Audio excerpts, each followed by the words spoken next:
नमस्कार दोस्तों। आशा करता हूँ कि आप लोग खुश हैं। और आज मैं बताने जा रहा हूँ भीमा शंकर ज्योतिर्लिंग के बारे में, जो पड़ता है महाराष्ट्र के पुणे से 125 किलोमीटर में पड़ता है। सलाद्री गांव में पड़ता है। इस कहानी, ये त्रेता का पावन तीर्थ है। इस कहानी शुरू होती है रावण से। रावण रावण का एक भाई था। रावण के दो भाई थे इनफैक्ट। पहला भाई का नाम था विभीषण, दूसरे का नाम था कुंभकर्ण। तो कुंभकर्ण हमेशा सोता था और उसकी सब कहानी आप लोग जानते ही हैं। तो कुंभकर्ण को जबरदस्ती रावण ने गाया और कुंभकर्ण गया और उसके कुंभकर्ण की शादी रावण ने कर दी। और उसके बाद कुंभकर्ण का एक बच्चा हुआ जिसका नाम है भीम। और भीम भीम जब और उसके बाद क्या हुआ, जब जब भीम 1 महीने का था तो रावण कहा कि जाओ मेरे लड़ाई करो। और तब तब भीम राम से लड़ाई किया और भगवान राम ने उस भीम को मार दिया। और भीम तब मर गया।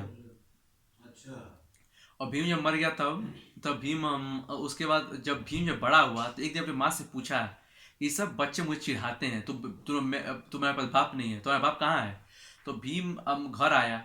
उसकी तो अपनी माँ से उसकी माँ बताई कि तुम्हारे बाप तो महान आदमी थे और रावण के भगवान राम जो है, राम सबको मारे हैं। पहले तो सबको पूरे पूरे खाना खत्म करने वाला राम है। राम मतलब भगवान विष्णु। तो उसको पता चला कि मेरे खानदान की कहानी क्या है। तो फिर उसने जा करके बदले के लिए, रिवेंज के लिए उसने उसने जा करके फिर ब्रह्मा के लिए तपस्या किया 100 बरस। तो ब्रह्मा जी प्रसन्न हुए। तो ब्रह्मा जी से वरदान में क्योंकि उसको मार अस्त्र शस्त्र की पावर हो जाए उसके पास, तो काफी बल आ गया उसके पास, पावर आ गया। उसके बाद क्या हुआ कि पहले स्वर्ग में पहले धरती में सब राजाओं को परास्त किया, फिर स्वर्ग गया, स्वर्ग को जीता उसने। कहाँ गया था? स्वर्ग गया था उसने। अच्छा। और उसके बाद उसने गया था स्वर्ग। उसके बाद धरती पर गया था उसने। उसके धरती में बाद? धरती में अच्छा। और उसके बाद धरती के बाद वो जब सबको लोगों को अत्याचार किया, लोगों को कहता था कि भगवान की पूजा मत करो, मेरी पूजा करो। तो उसके बाद क्या हुआ, एक दिन एक एक एक, एक राजा थे, इनका नाम था ऋषभ देव और उनकी पत्नी का नाम था जयंती। ये लोग राजा थे। तो उनको भी पकड़ करके और जेल में डाल दिया, जिसको सलाख कहते हैं हिंदी में, जेल में। और उसके बाद वो लोग तपस्या करते रहे। तो एक दिन क्या हुआ कि भीमा शंकर अच्छा। भीम कहा कि मेरी पूजा करो और इस पत्थर क्यों पूजा करते हो? तो क्या किया उसने उसने लात चलाया और उस शिवलिंग को मारा। और उस शिवलिंग से भगवान शिव प्रकट हुए। और फिर भगवान शिव ने त्रिशूल से उसको मार दिए और उसी से राख बन गया। तो जब ऋषभ देव, उनकी पत्नी का नाम जयंती था, जो इंद्र की बेटी थी। और उन्हीं के बच्चे हुए थे दुष्यंत, उसी के बच्चे हुआ भरत। और वही भरत का जनरेशन बाद में पांडव महाभारत हुआ। अच्छा। हाँ।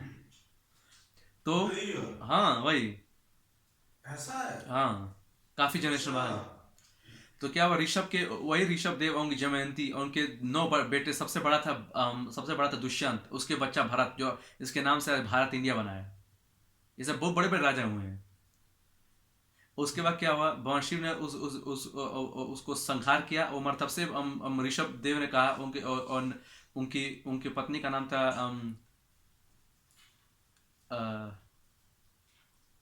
जमयंती। उन्होंने कहा कि आप सदा सदा के लिए यहाँ विराजमान हो जाइए और आज से आपको भीमा शंकर कहेंगे। तब से वो ज्योतिर्लिंग आज भीमा शंकर कहता है, जो महाराष्ट्र में है, पुणे से 125 किलोमीटर सहलाद्री गांव में है। अच्छा। और त्रेता का ये भी बहुत बड़ा पावन तीर्थ है। जो जहाँ जाता है उसके सब पाप नष्ट हो जाते हैं। अच्छा। दोस्तों, आशा करता हूँ कि ये वीडियो आपको अच्छा लगा हो।